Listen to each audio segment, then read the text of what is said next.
Ladies and gentlemen, I hope you enjoyed playing, but it is game over. This football thing, yes, wrap, okay? Just press save, quit the whole thing, close the laptop, unplug the internet, then set your whole table on fire.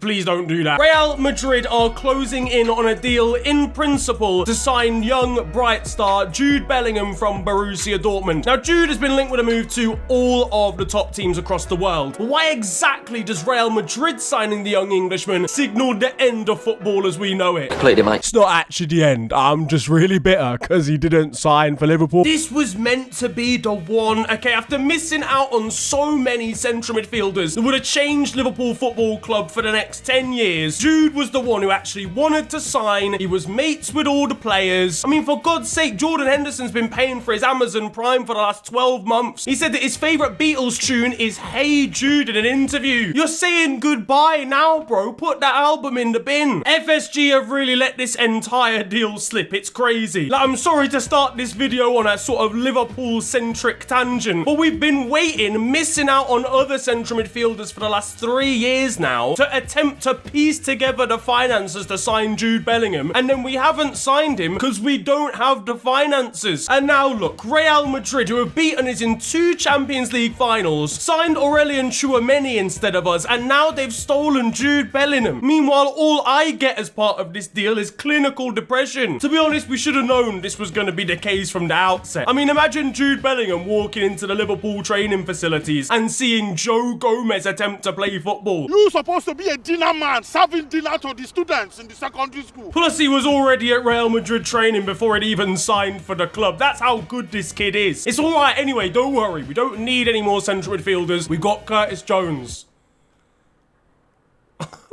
But why exactly is it game over, all right, for the world of football? How exactly have Real Madrid completed football? I mean, let's be real, lads. Some of the signings Real have been pulling off recently, this is galacticos level. It's like galacticos, but you know what, when S Club 7, I'm showing my age here. S Club 7, they just did a whole spin-off thing, and now they've got like the Jude, like they've got under 21s. What I'm trying to say is Real Madrid are assembling a team of galacticos, okay? This is the Avengers of the under 22s debate. Imagine being the next Real boss trying to pick a midfield from that roster. Honestly, this might be one of the best replacement jobs in footballing history, right? So you've got Modric, Kroos, and Casemiro, an iconic central midfield 3. And then you just bring in Eduardo Camavinga, Aurelian Tchouameni, Fede Valverde, and now you've got Jude Bellingham. It is mental. All of these players will be 4 of the best players in the world in 4 years from now. So Camavinga is one of the best youngsters I've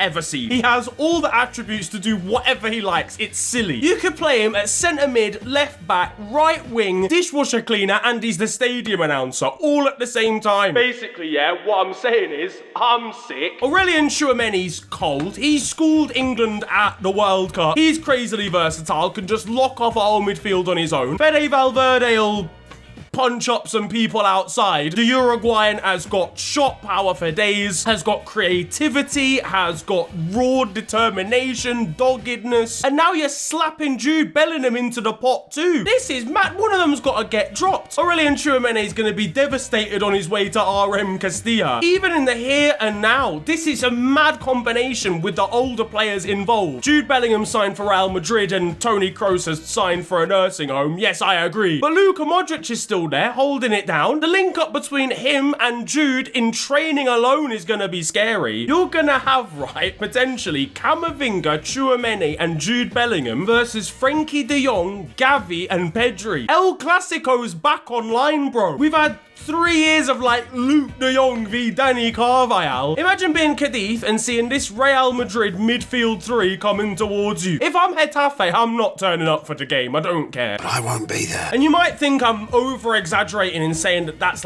it. It's a wrap, okay, just because they've signed Jude Bellingham. But just look at the rest of the team, guys, okay? Midfield 3 locked down. You could play Camavinga at left back if you wanted to. So now you've got Vinicius, you've got Rodrygo, you've got Endrick, probably any other Brazilian national under the age of 21. That combination of players is Galacticos level when they all hit their potential. Like, I'm not being funny, it's mad. Even at left back, as I mentioned, you could play Camavinga there. You've also got Ferland Mendy at centre back. You could play Eder Militao in the long run. They are probably a couple of, like, defenders away, I would say. A Carvajal replacement and maybe another centre-back away from actually dominating everything. That team would be mental. And yeah, I mentioned him briefly there. I haven't even talked about Endrick properly. The kid is like 12, worth £70 million, and he's slapped up people from Brazil in a footballing sense. I don't think he's been involved in a fight.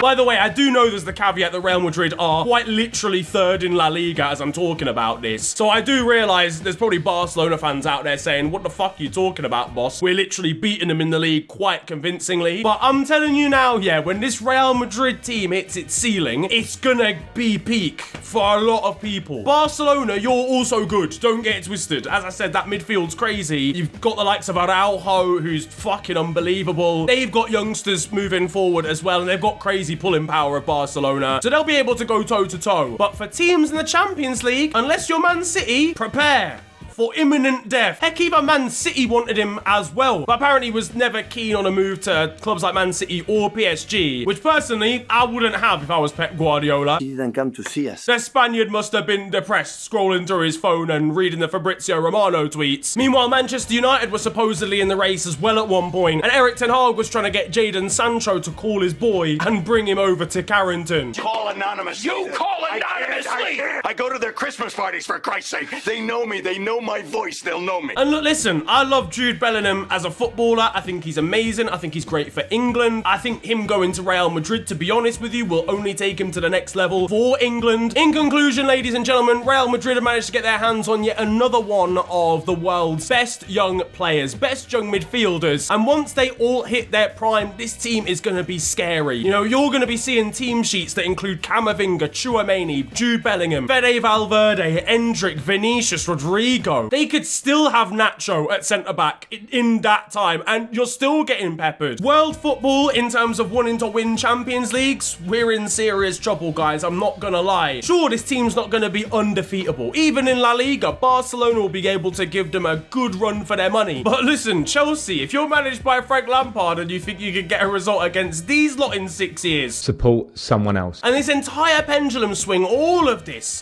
potential for La Liga to re-overtake the Premier League when it comes to the most prestigious and most talent-filled leagues in world football is all down to one man. Come to Real Madrid. Come to Real Madrid. Henderson. Sit down. No. Oh, you're lose final. Okay, no problem, no problem.